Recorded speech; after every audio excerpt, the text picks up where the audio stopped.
Welcome back for episode 2 of As I Hear It.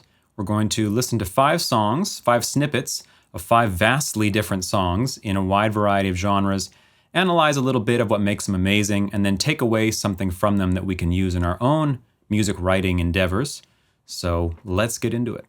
So first up, we've got a performance from Art Tatum, the legendary jazz pianist who influenced countless other piano players, absolute virtuoso. It's an unbelievable story. If you don't know about Art Tatum, it's time to know. I'll put a link to a great documentary about him in the description, as well as the link to the live performance of this piece. So this is of the tune Jazz Standard Yesterdays. It was recorded in 1954, and we're listening to the ending, basically. The whole thing is really worth your time. It's quite short. It's 2 minutes long, and it's just mind-boggling. Yet this ending is probably one of the most badass jazz piano endings I think has ever been recorded. You'll see what I mean. Yeah, it's just mean. So let's get into it. I'm going to play from a little bit before so we can get some context. We'll hit the last few chords there, and then we'll talk about it a little bit. And yeah, here we go.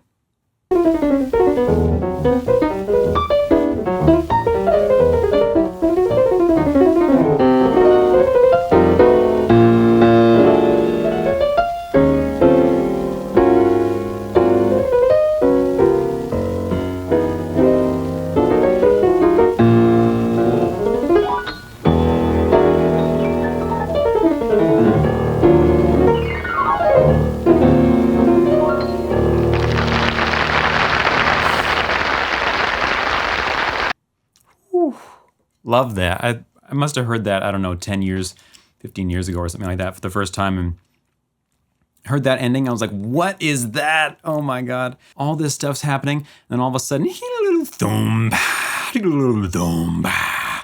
there's these 2 chords there. It's like some kind of E13 sharp 11 thing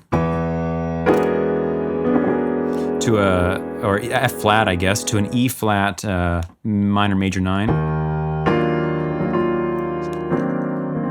You know, that sort of vibe.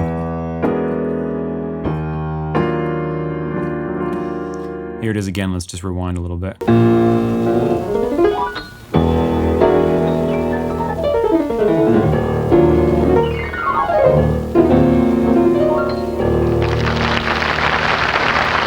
Minor 6/9 at the end there. So anyway, if you don't know Art Tatum, it's time to know. This video is a great introduction, and then watch the documentary if you're interested. Highly recommend it. All right, so what can we take away from this? We have this like F flat Lydian dominant sound going into the E flat minor major 9. Number 1 is end songs on minor major 9 because it's just the shit. Minor 6/9 also equally good.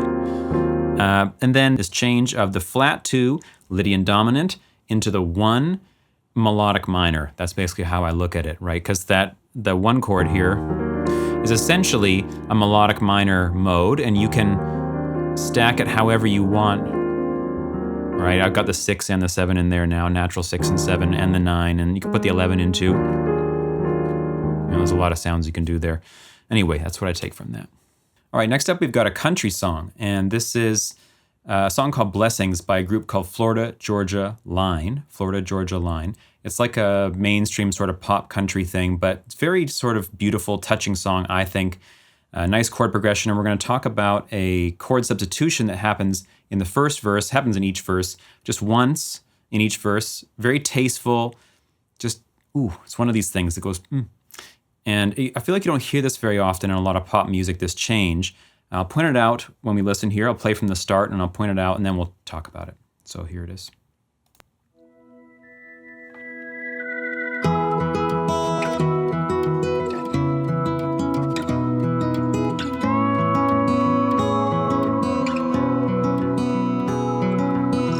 First time I met you, knew I never could forget you, girl. You always saw the blue skies past the rain clouds in my eyes.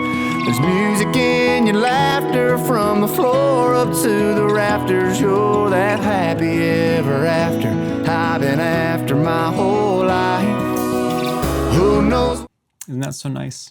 It's key of E major, and it's like a descending bass line thing. You know, there's so many ways to harmonize these descending bass lines, whether you do them diatonically, like this, or chromatically, or whatever. But in this case, it's diatonic, and the chords are basically E major to B over D sharp to C sharp minor 7 to some kind of, let's call it G sharp minor in first inversion to A major 9. That's sort of the thing. And then it goes up to a B6-ish sound.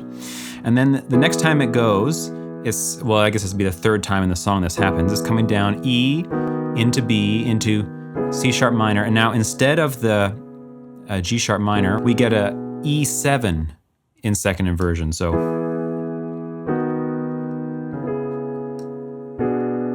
that E9, I'm playing E9, second inversion, leading into this, into the A. Of course, E is the fifth of A, so this is like a secondary dominant. So we've been in E major, but E major with a natural 7. And then suddenly we hear this D note appear, and it leads us into the C sharp of the A. That sort of sound. And so I feel like it's just so nice because we've heard that a few times in a row. You're not expecting to hear this thing, and it comes in and it makes it go, ooh. Every time I hear it, I go, ooh.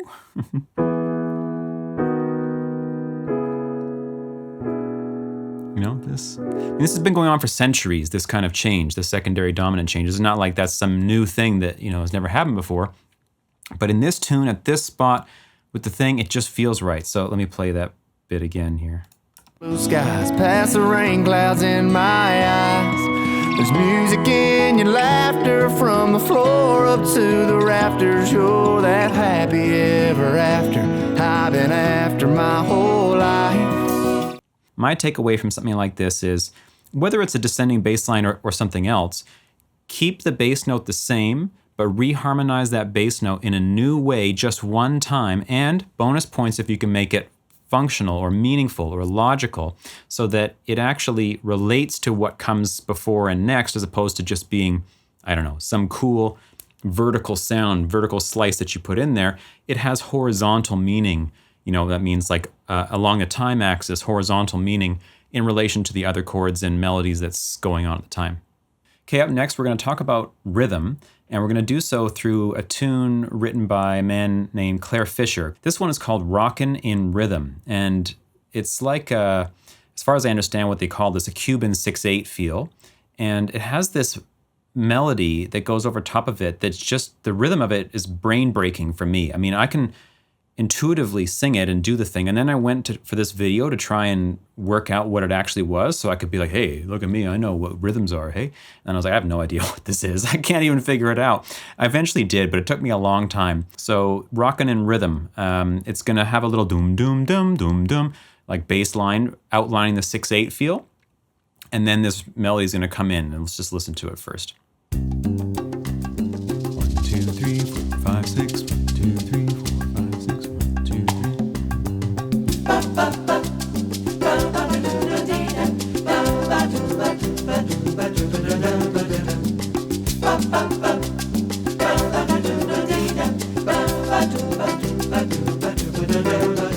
Okay, so obviously we got the 6/8 thing, doom dum dum doom dum dum doom dum dum doom dum dum, which maybe you feel like doom dum dum doom dum dum. You know, that might be that. Or when the tempo's sort of slow like that, you might feel it as almost 6/4, doom dum dum dum dum dum. You know, bob with every eighth note, quarter note, depending on how you want to notate it.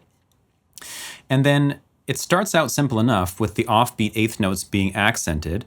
Da da da da da da da da da da da da.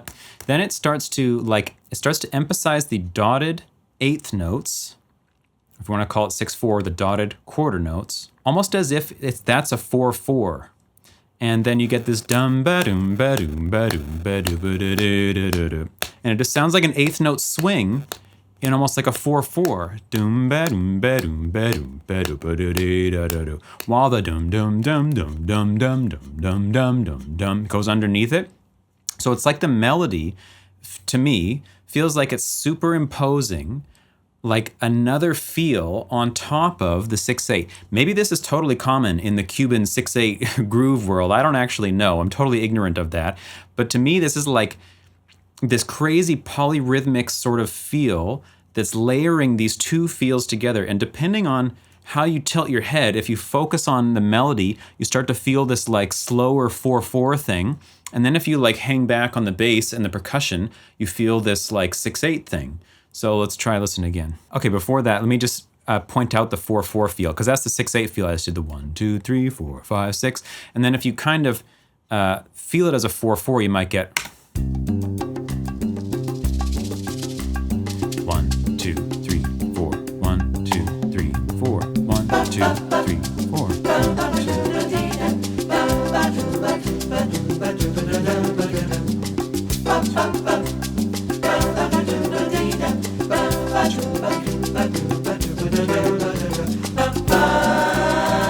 And then it all collapses into the 6/8 there, and it just feels all smooth again.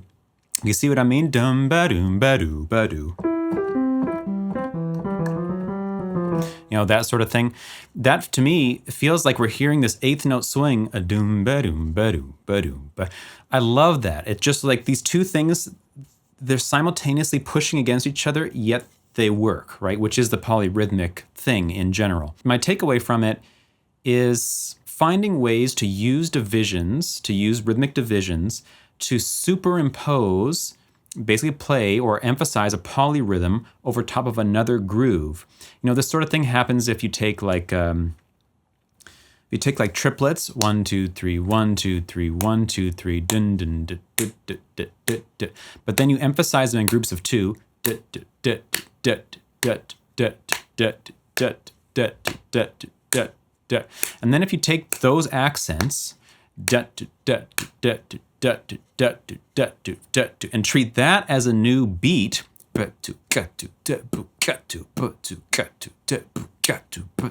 you see what I mean? So this is like a superimposing, forcing of a new groove, metric, almost like a metric modulation over top of one that's still going on. You're not actually changing the whole groove. He's using the melody to like force a new feel on top of the other feel. And before we actually move on to the next song, just because I'm probably not going to use this song again in another As I Hear It, and I love the solo on this tune, I need to just play the solo just so we can listen to it. I won't analyze it or anything, but there's so much good stuff in there. So let's take a listen to that.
I love that, those last chords. Oh God, it's so good. Anyway, Clare Fischer, look him up. Genius level musician, just ridiculous. Let's move on. All right, so now we're gonna move into a bit of a heavier vibe, and this is gonna be in the electronic realm. So now we're talking drum and bass music. I'm a huge drum and bass fan, and there's so many good drum and bass tunes. This is one that stood out to me for sort of a really interesting, I don't know, melodic idea, compositional idea. I don't know what you'd really call it exactly, arrangement idea. I'll play it, and then we'll talk about what's going on in the drop, because, I don't know, I find it really satisfying and kind of a clever, very simple but clever idea. So anyway, here we go. This is called Rituals by an artist called Millbrook.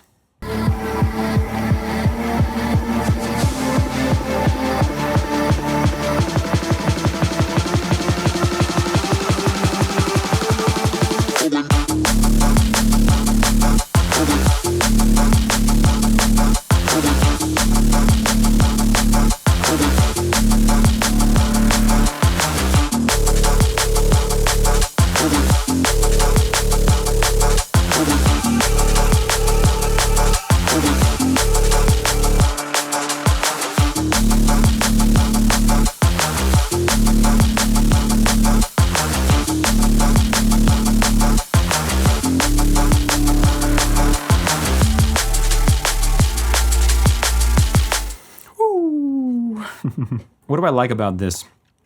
It's just the bass note just sits there, and then the melody note is just a fifth, and they just ring.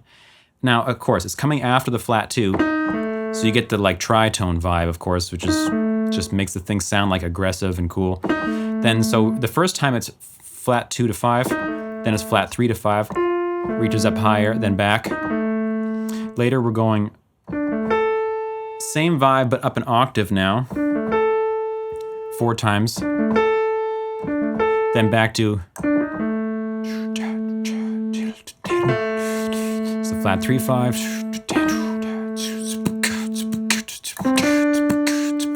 Finally, it resolves to the tonic, and that's flat 7 1. So let's listen to it again, and now keep an ear out for that, right? It's going to be like building up through 1 2 3 4.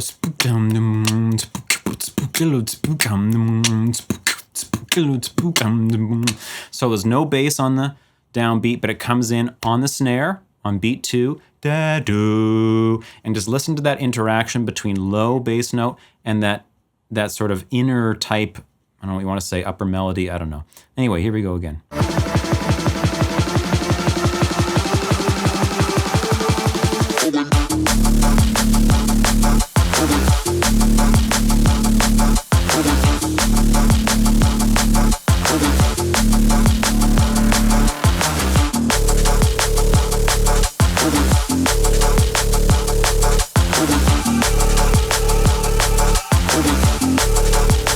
Back down.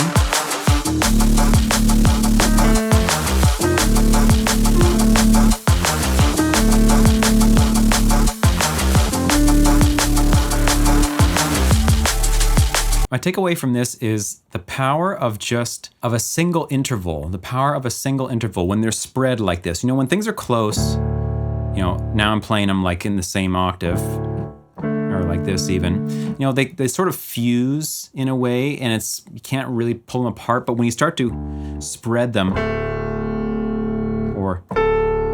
then you can really just hear the interaction that sits between them. It could have been possible at some point in this tune, I mean, you know, there are reasons not to do that, but it could have been possible to hit other intervals. Ooh, can you imagine that one? The 9th, could have done the minor 3rd.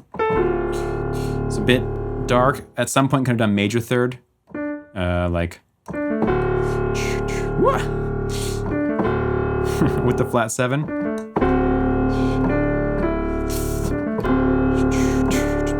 You know, obviously that would change the vibe of the track, but that's just taking the idea being hold the thing, choose some interval up top and just bang, hold it. And then when they're holding, let other stuff walk around, right? Nice one, Millbrook, really dig it. All right, so if you thought that track was heavy, now we're really gonna get into it. So this is a track from Doom Eternal, which is a video game. It's a video game where you shoot demons from hell, which have come to take over the earth. So you can imagine kind of what we're getting into here. The soundtrack was written by Mick Gordon. Mick Gordon just doing amazing work with this. I mean, this soundtrack for this game, anybody who's played it knows, even people who haven't played it know, if you're into metal at all, this is it. And if you're not into metal, this probably made you into metal, you know, honestly, made you get into the genre. And it's just, yeah, it's this. This is what it is.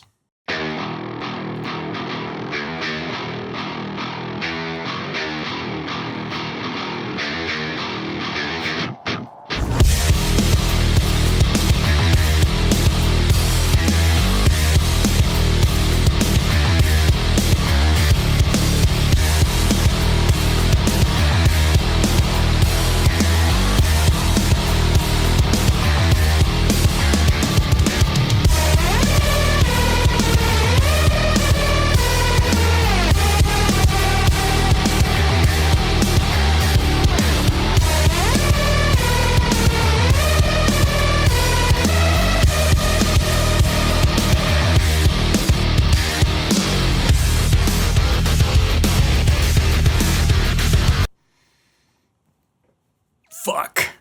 That's all I can say when I hear that. Oh my God. It just does everything right. The rhythm is just on, you know, the tone of the guitar, the key, the drums, the whole deal is just on.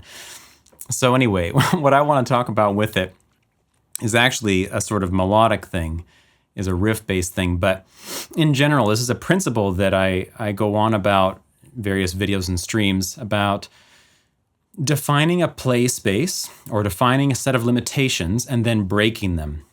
So you show the listener that this is the play space. This is the area in which whatever you want to say you're doing is happening.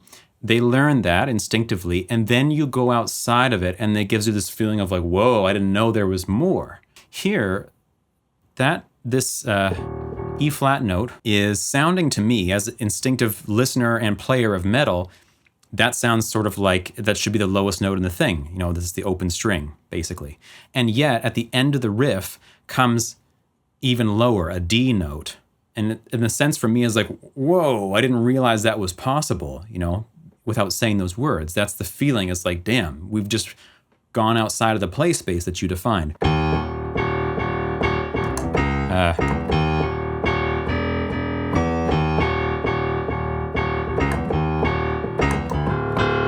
That's it.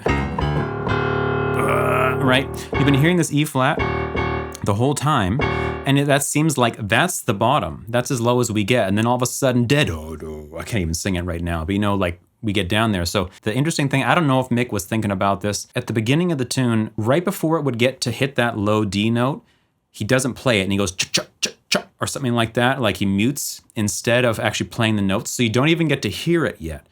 Only when the drums come in and the riff comes to its conclusion do you start to be able to hear that note for the first time. So I'll point the note out when it comes.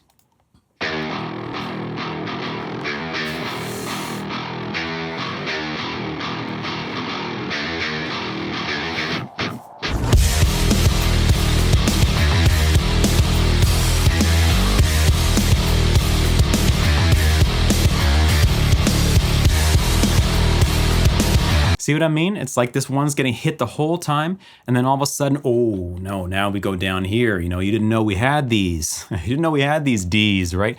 That's the feeling. The idea is to find a play space by demonstrating to the listener the limits which you will not exceed, and then exceed those limits eventually. You have to demonstrate the limits enough, of course, for it to become subconsciously cemented in the listener's mind.